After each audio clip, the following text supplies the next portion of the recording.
मेथीचे लाडू खरं सांगते कमाल लागतात. मी माझ्या आईच्या हातचे मेथीचे लाडू खूप आवडीने खाते.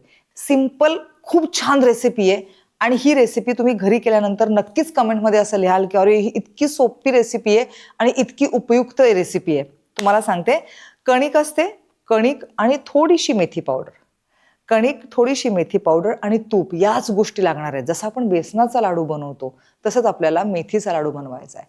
बट बेसनासाठी बेसन वापरतो आपण बेसनाच्या लाडवांसाठी, इथे आपल्याला गव्हाचं पीठ वापरायचं आहे. गव्हाचं पीठ तुपामध्ये भाजून त्याच्यामध्ये थोड्या प्रमाणात साधारण 2 चमचे मेथी टाकायची आणि ते व्यवस्थित भाजून घ्यायचे. बाकी तुम्ही ड्रायफ्रुट्स किंवा बाकी एक्स्ट्रा काहीही तुम्हाला समजा टाकायचं असेल तुम्ही टाकू शकता, जे तुमच्या शरीरासाठी पोषक आहे.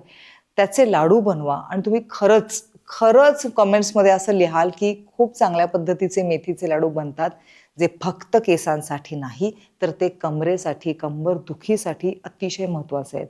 असं म्हणतात की गर्भवती स्त्रियांना नंतर आफ्टर डिलिव्हरी त्यांना मेथीचे लाडू खायला घालतात.